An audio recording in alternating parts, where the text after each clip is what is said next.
یہ کوئی دلیل نہیں ہے کہ کسی کو دنیا ملی ہے تو اللہ اس سے خوش ہے، راضی ہے۔ فرعون کو بھی دنیا دی، یوسف علیہ السلام کو بھی دنیا دی، مصر کے تخت پر فرعون بھی بیٹھا، یوسف علیہ السلام بھی بیٹھے۔ یوسف علیہ السلام کو مصر کے تخت پر خوش ہو کے بٹھایا اور فرعون کو مصر کے تخت پر ناراض ہو کے بٹھایا۔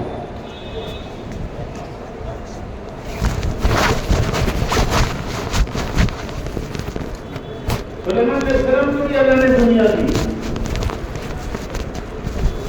تو سلیمان علیہ السلام اتنی بڑی اللہ نے ان کو حکومت دی کہ انسانوں پر حکومت، جنات پر حکومت، دنیا کا کوئی بادشاہ جنات پر اس کی حکومت نہیں ہے،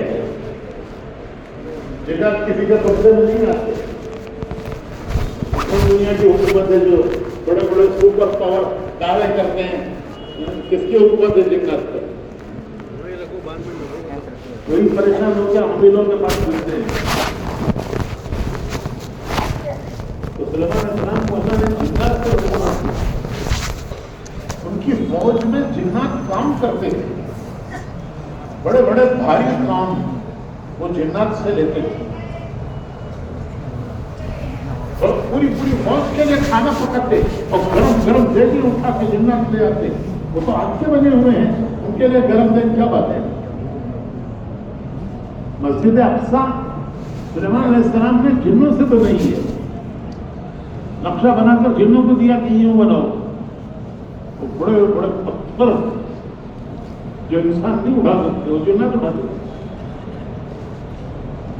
یہ سب کچھ ملنے کے بعد پرندے، جب ان کا تخت اڑتا تھا تو پرندے اوپر سایہ کرتے تھے۔ یہ سب کچھ ملنے کے بعد سلیمان علیہ السلام کہتے ہیں لیبلونی اشکر ام اکفر۔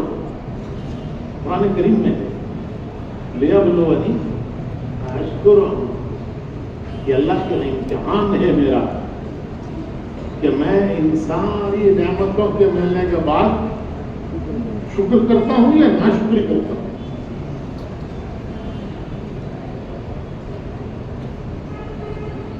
شکر صرف زبان کا شکر نہیں ہے، وہ ایک درجہ ہے۔ شکر کا بڑا درجہ یہ ہے کہ وہ کام کرے آدمی جو اللہ کو پسند ہے اور وہ کام نہ کرے جو اللہ کو پسند نہیں ہے۔ یہ سب سے بڑا شکر ہے کہ اللہ کی ناراضگی کا کام نہ کرے اور اللہ کی رضا کا کام کرے، یہ شکر کا اعلیٰ درجہ ہے۔ سلیمان علیہ السلام کہتے ہیں کہ میں اللہ تعالیٰ یہ سب کچھ دے کر مجھے دیکھتا ہے کہ میں اس میں کیا کرتا ہوں، وہ کرتا ہوں جو اللہ کو پسند ہے، راضی کرنے والا ہے، یا وہ کرتا ہوں جو اللہ کو پسند نہیں ہے، ناراض کرنے والا ہے۔ یوسف علیہ السلام کی آخری دعا قرآن کریم میں اللہ نے نقل کی ہے۔ یوسف علیہ السلام کی کیا دعا تھی؟ قرآن کریم میں اللہ نے وہ دعا نقل کی ہے، اتاری ہے۔ سب کچھ مل گیا، مصر کی حکومت مل گئی، 14 سال انہوں نے انتظام چلایا مصر کا۔ کیسے چلایا؟ 7 سال زبردست فصلیں ان کو محفوظ کیا، پھر 7 سال قحط کے آئے۔ ان قحط کے 7 سالوں میں وہ 7 سال پچھلی محفوظ کی ہوئی فصلیں، اناج، اس سے لوگوں کی ضرورت پوری کی۔ پورے عرب میں کہیں اناج نہیں ملتا تھا، مصر میں اناج ملتا تھا۔ اسی کو لینے کے لیے یوسف علیہ السلام کے بھائی آئے تھے مصر، شام سے۔ ایسا انتظام 14 سال کیا کہ 7 سال کی زبردست فصل کو محفوظ کیا، جو زائد تھی اس کو محفوظ کیا، اور آنے والے اگلے 7 قحط کے سالوں میں پبلک کو ذرا برابر تکلیف نہیں ہوئی.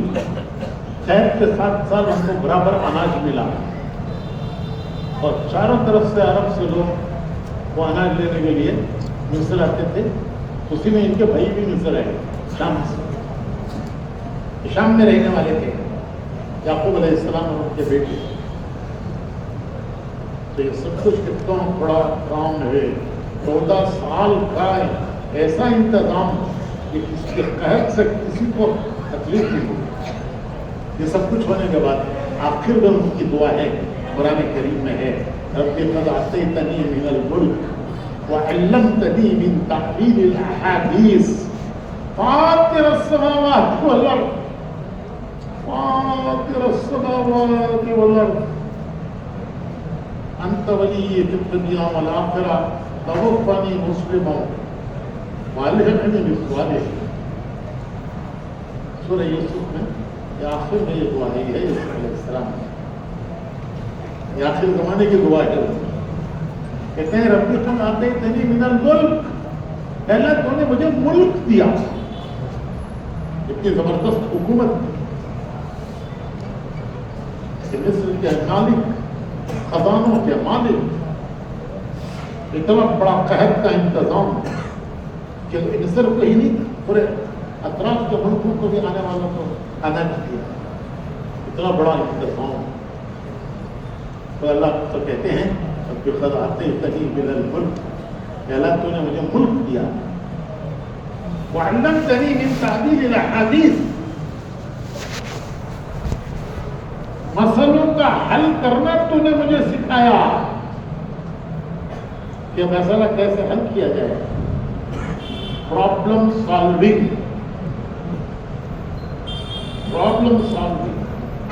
مسائل کو کیسے حل کیا جائے. ایک تعبیر ہے وہ بھی ہے, لیکن صرف تعبیر ہی نہیں, انہوں نے تعبیر بھی بتائی, تدبیر بھی بتائی. تعبیر بھی بتائی, تدبیر بھی بتائی. کہ دیکھو خواب کی تعبیر یہ ہے 7 سال زبردست فصل ہوگی, 7 سال قحط ہوگا. اور تدبیر بھی بتائی کہ 7 سال کی فصل اگلے 7 سال کے لیے محفوظ کرو. تو یہ ہے رب قد آتیتنی وعلمتنی من تعبیر الاحادیث, تو نے مجھے مسئلوں کا حل کرنا سکھایا. فاطر السماوات والارض, اے زمین و آسمانوں کے پیدا کرنے والے, اے زمین و آسمانوں کے پیدا کرنے والے مالک. ارے بھائی تعریف جو کی جاتی ہے اللہ کی, وہ اللہ سے کچھ مانگنے کے لیے کی جاتی ہے. جب اللہ سے کچھ مانگنا ہو تو دعا کا ادب بھی یہی ہے. دعا کا ادب بھی یہی ہے کہ پہلے اللہ کی تعریف کرو, پھر حضور پر درود بھیجو, پھر مانگو کیا مانگنا ہے تمہیں. یہ دعا کا ادب ہے کہ پہلے اپنے اللہ کی تعریف کرے, پھر حضور پر درود بھیجے, پھر اسے جو مانگنا ہو وہ مانگے. تو اب یہ کہہ رہے ہیں فاطر السماوات, تعریف کر رہے ہیں اے زمین و آسمانوں کو پیدا کرنے والے. ارے بھائی تمہیں اور کیا چاہیے؟ سب کچھ مل گیا تمہیں. ملک مل گیا, مال مل گیا, حکومت مل گئی, علم مل گیا, باتوں کا ٹھکانے لگانا مل گیا, سب کچھ مل گیا. اب کیا چاہتے ہو؟ فاطر السماوات انت ولی فی الدنیا والآخرہ, تو ہی میرا کارساز. اب کیا مانگتے ہو؟ تو مانگتے ہیں توفنی مسلم, توفنی مسلم والحقنی بالصالحین, کہ مجھے اپنی فرما برداری پر موت دے. اسلام کے معنی ہیں فرما برداری, کہ مجھے نافرمانی پر نہ دے, مجھے فرما برداری پر اپنی موت دے. اور وَأَلْحِقْنِي بِالصَّالِحِينَ, تو علماء نے لکھا ہے کہ وہ دعا مانگ رہے ہیں کہ اللہ میرے باپ دادا یعقوب علیہ السلام, اسحاق علیہ السلام, ابراہیم علیہ السلام